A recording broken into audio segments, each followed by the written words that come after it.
Welcome to this very special edition of the KJ Masterclass Live, the show which ensures that you profit from your time spent here with experts, either through their industry insights, information, or simply learning from them. And today we have Poorniima. She is a renowned health coach and speaker. She empowers corporate leaders to achieve hormonal balance, manage stress, and enhance well being. Welcome to the show, Poorniima. Thank you. Thank you so much, Ajay. I think it is a much needed topic in terms of how I call myself as a speaker and coach in the future of well-being, where I know we're going to dive a lot deeper, but my understanding, the space that I come from, the belief that I hold is if you do not work on the three pillars of body plus mind plus soul, all that we are doing is just putting a band-aid to the superficial layer without touching the root cause. So I'm super excited about us talking, conversing about what is this unlocking total health through mind, body, and soul, or body, mind, and soul. And I'm so looking forward for this, Ajay. Thank you so much for having me as your guest. Absolutely, absolutely. Welcome to the show once again. Poorniima, and as said, as you already put it very well, we'll be talking about how one can unlock total health with regards to mind, body, and soul. We'll talk about all this, but before that, Poorniima, let's understand a bit about your journey, your background, so that people know who they are listening to. 100%. And I think it's very important for people to be able to resonate, Ajay. It is always that, I have seen a lot of people come with a lot of excellent certifications, a lot of weightage with what they have done, how they have done. But for me, when I personally look at health as a topic, if someone has experienced it, I think that resonates more with me. So I bring my journey of struggling, and that's the word I would use, struggling with thyroid, struggling with postpartum depression, struggling with autoimmune diseases for n number of years in my late 20s and early 30s, and wondering there has to be a way out. I cannot be taking medications every now and then. I cannot be using those pills for lifelong, as much as I was told that it has to be taken for lifelong. But then I thought there has to be a way out. And that is when I started working on myself. So with all that I did through my research, through my work, yes, with the certifications, but I being my own guinea pig is what I would call, I implemented it on myself to see what those results look like. And I was amazed at the transformation when we truly work on the three pillars, that which I said about body, mind, and soul, rather than just thinking, I have to fix only diet, or, I have to do the diet plus exercise. Yes, they are important, but there is a secret behind it, which I will reveal at later part of our podcast. So that's what I bring along as a journey. I'm a mom to two young boys, obviously come from Indian culture with the attire that I carry, but settled in Melbourne, working full time and very passionately coaching women, speaking at different places about what the future of health and well-being looks like and why it is important for us to touch the root cause. I also support amazing 160K plus Insta community who are very dear to my heart because they see so much value with what I do, what my team does in sharing our expertise through the three pillars, that which I will time and again emphasize. So that's about me in a short description, Ajay. Wonderful, wonderful, Poorniima. So now let's understand things from a very wider. But before that, you had experience, you had everything. But to become something like a holistic, whole health coach, one needs a bit more of inspiration. Is there anything much more beyond that? This you could be doing something else also, but why this? People do not feel well in their lives. They do get well, and then they go about doing whatever they were doing. But not everyone becomes a health coach. I want to understand that part a bit for the audience. Oh, thank you so much for asking. That's a brilliant question. Yes, there is reason. And in fact, there are probably a couple of reasons. One reason, like I said, there is this general belief around, especially with thyroid. I think 8 out of 10 women globally have thyroid. And when they get that thyroid as a disease, or they are put on medication and they believe that, all right, this is the way out. I have to take these medications for life. But when I was put on that thyroid medication, it always ran in my mind that there has to be a way that I can come out of it. And after 5 years of taking those medications, I found the way. And when I found the way, I thought if I have found it, I can as well share it with rest of the world.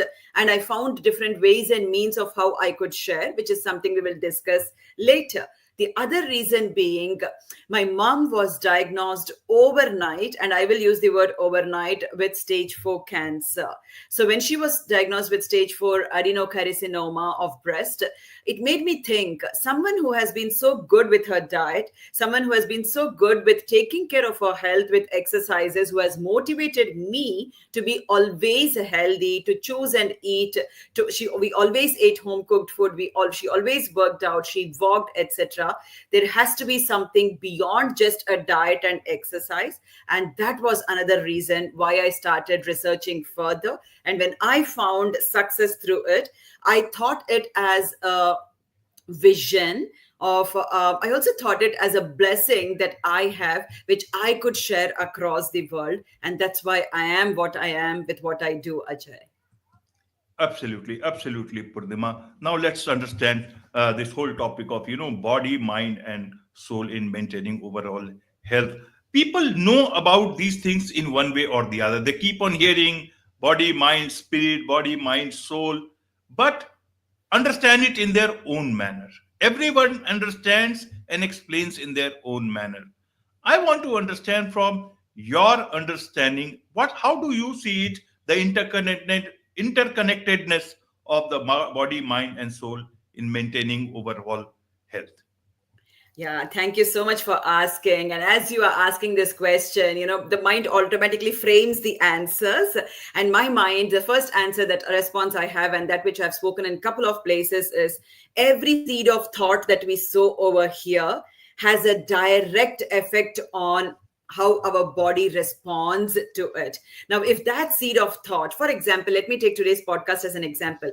I'm super excited about the podcast, to be able to share to the world of what I do, how I can support, how they should take these nuggets with them and then do something for themselves, right?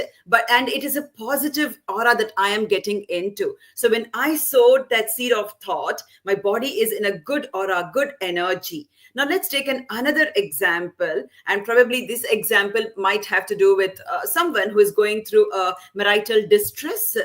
There has been issues on and off with their husband, partner, etc. And when they are going through that on a every day in and day out basis, you see the seed of thought that they sow and how it would reflect on their body. It's going to put them under constant chronic stress. So when that happens, so the seed of thought that is sown over here has a direct relation to gut, which is called as the second brain in our body.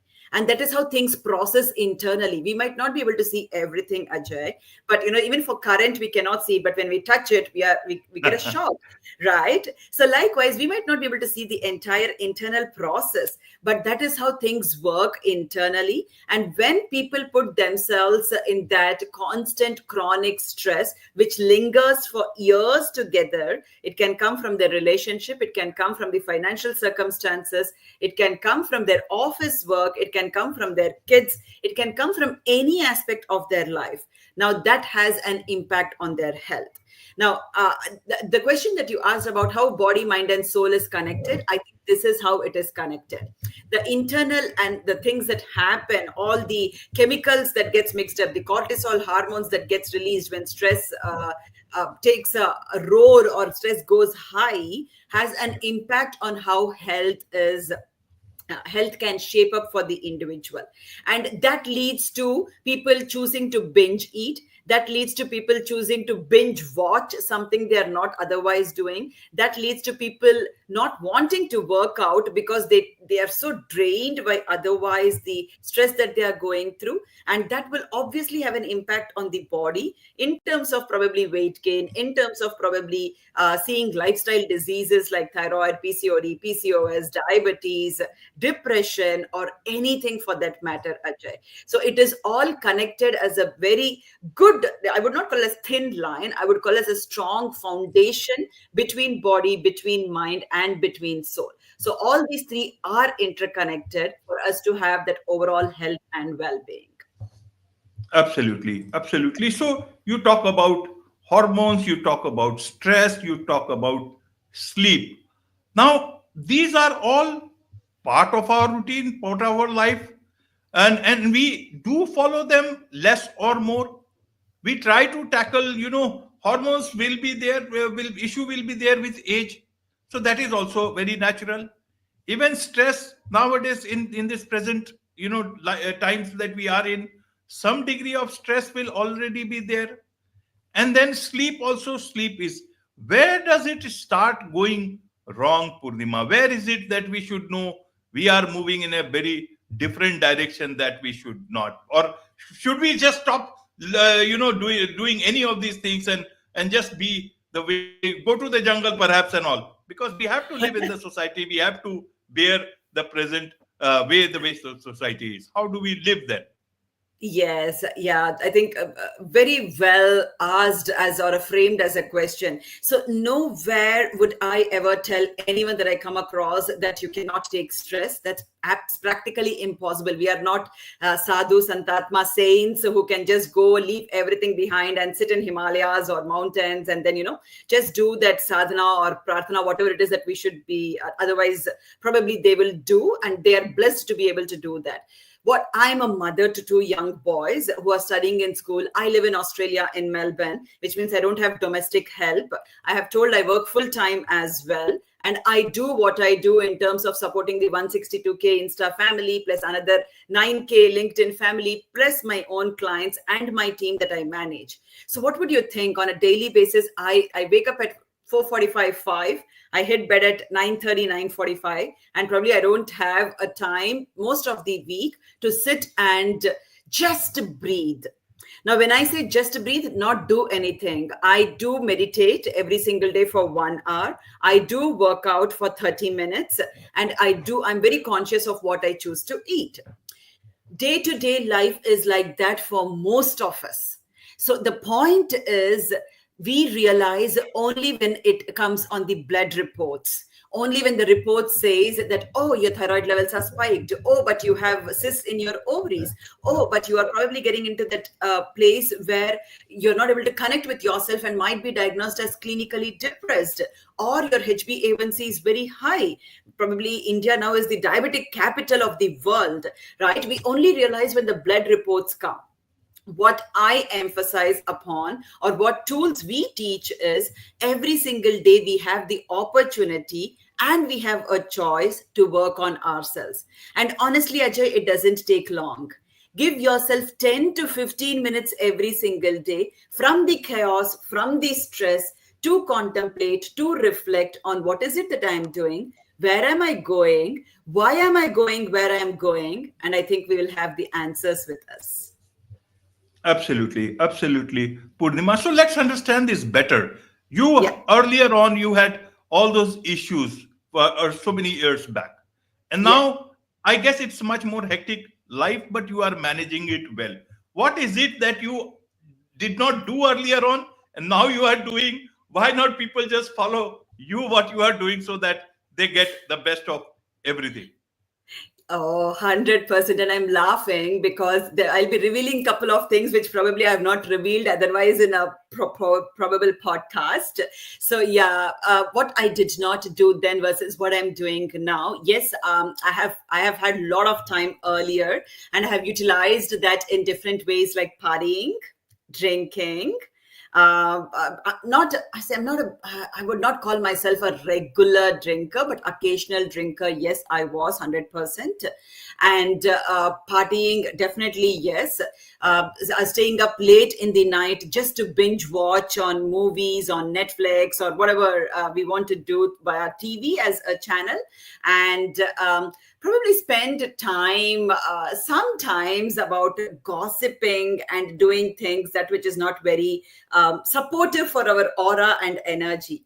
Remember at the beginning, I told when I'm coming to this podcast, I have that positivity, I have that excitement, that energy I'm using. So all that I did then attracted stress more or less to what I was doing. And it was very unintentional. I can also call it as at my late 20s, when I was still exploring life, married newly, wanted to do things, etc., to when I started to get to a place where I wanted to come off those thyroid medication, wanted to bring myself off that postpartum phase, wanted to come off those different health ailments I was going through.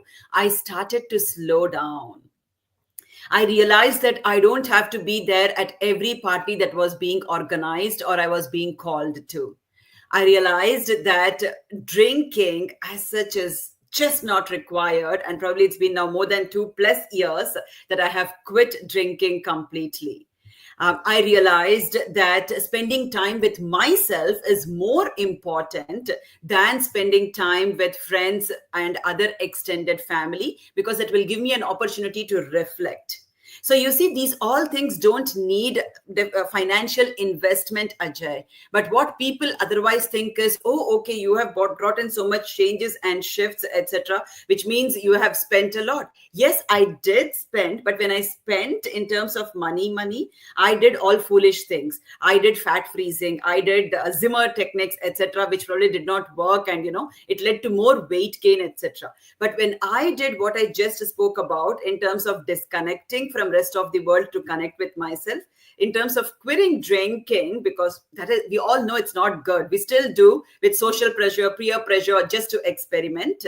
And then to be able to step back and think, what is it that I'm doing, why am I doing, where am I going? And when I chose to do these, Ajay, I think a lot of shifts started to happen, that which saw me being spiritually aligned to my energetic chakras, to my aura, and that opened up lots of path for me.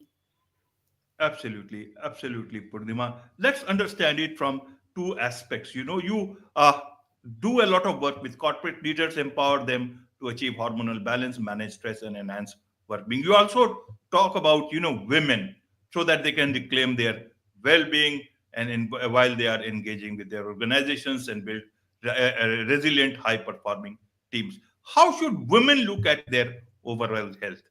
In terms, do they need to look at it much more in a different manner than men? And also for corporate leaders, how do they manage this overall health for themselves as well as manage stress at the same time? Can both be managed at the same time, or only one thing can be managed? Let's look at it from these two places. How does it work in the workplace? How does it work for women especially? Okay, all right. Splitting it as two different answers. With respect to women in general, we wear several hats, Ajay. We wear the hat of a mother, a daughter, a sister, a friend, and we are naturally like that, naturally and instinctively like that, of wearing several different hats.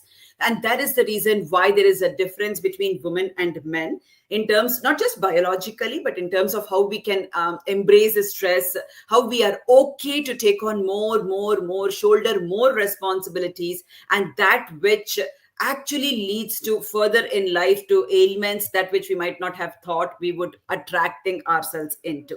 So that role that we play as a woman wearing multiple hats is the place where we need to start thinking, is there a boundary that I can draw? Is there a place I can say, no, this is how much I can do? Is there something we can do to ask for support? I live in a country where I do not have domestic help. Today, if I'm sitting in a podcast at this point in time, which is late in the evening for me, it's because my husband is doing something in the kitchen to take care of my boys, right? If I am not a superwoman to be able to cook there and then still talk to you, Ajay, right? And that establishing that relationship is very, very important, probably from day one, when we know who our partner is going to be. So that way, balancing both what their expectations are versus what they are doing, and drawing that thin line by saying a no when it is going, when they know that it is going above and beyond their capacity, will work in favor of women.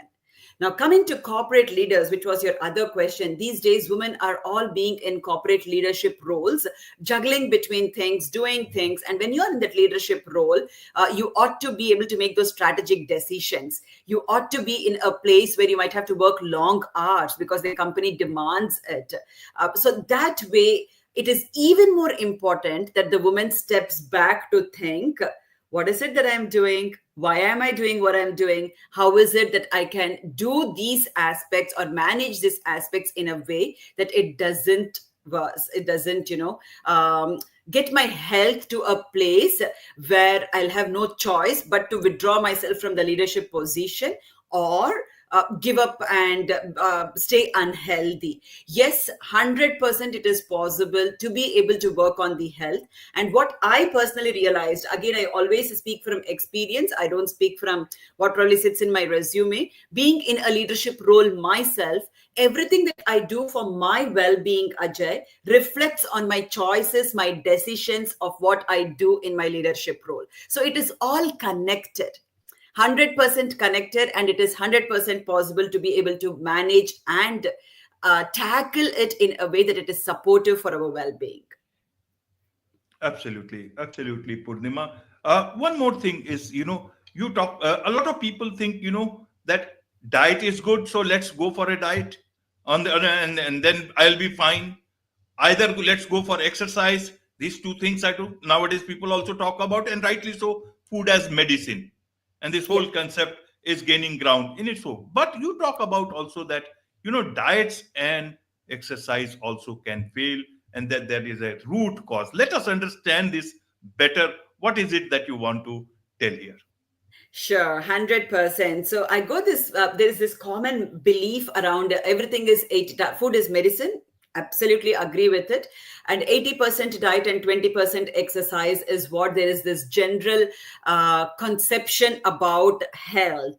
Now, I will not deny that. I will agree that it is 80% diet and 20% exercise. However, behind that 80% diet and 20% exercise, there is 100% of emotions, that which allows a person to choose what they want to eat, why they are eating, even though they realize it is not good.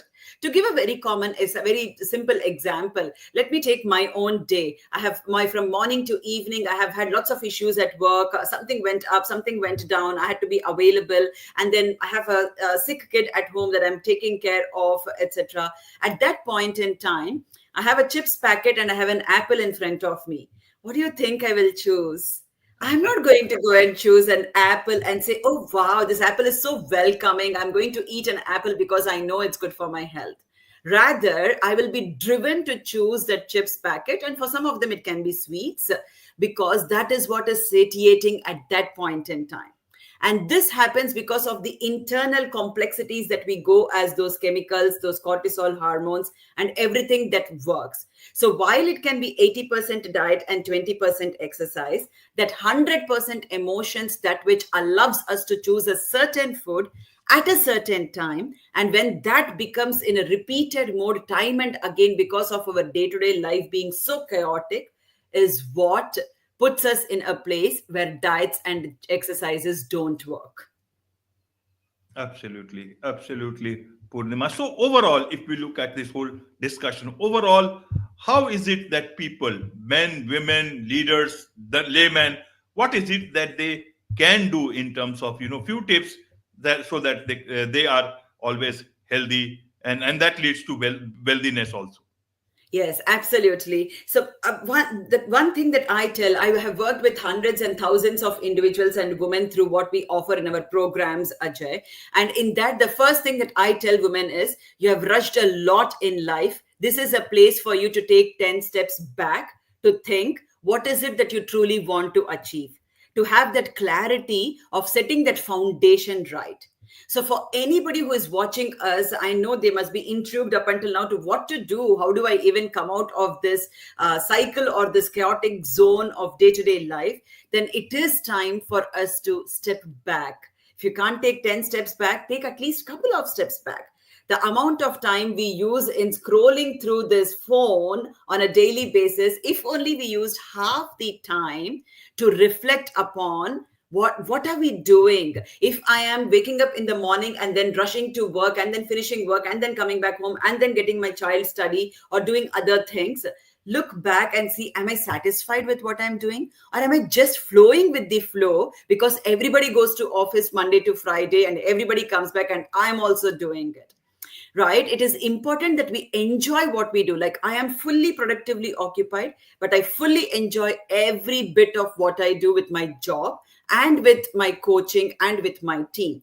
So the moment we have the joy in what we are doing, Ajay, I think we are in a good space. And if we are not, we have a choice to see why we are not, and that allows us to take the next step. So it has to be baby steps. It cannot be a marathon, is what I would say. It has to be in a way that you take it step by step and then understand why you are the place where you are, and then look at the aspects of what shifts you can make if it is in your capacity. If it is not, then how can you bring it to your capacity to be able to make that shift, and then make those choices and shifts, which will eventually allow us to stick to that 80% diet and 20% exercise. And of course, that will bring us to a space where our health is well defined, and that will also mean all other aspects of our life, be it wealth, be it relationship, everything is well defined. Wonderful. There's much to learn from you, Purnima, and I'm sure a lot of people would want to connect with you, learn more from you, about you, be your client. You are a health coach and also a speaker. What is the best way for them to do so? Definitely my Instagram profile, Ajay. They can reach out to me from there. And from there, we have step-by-step process again of how they can message us, book a call, let me know what their health issue is. And then we work on identifying the root cause and then see what best support we can provide them through the 87 days program that we cater. Wonderful, wonderful. With this, it's a wrap on this very special edition of the KJ Masterclass Live. Thank you so much indeed for joining us. Thank you so much, Ajay, for inviting me.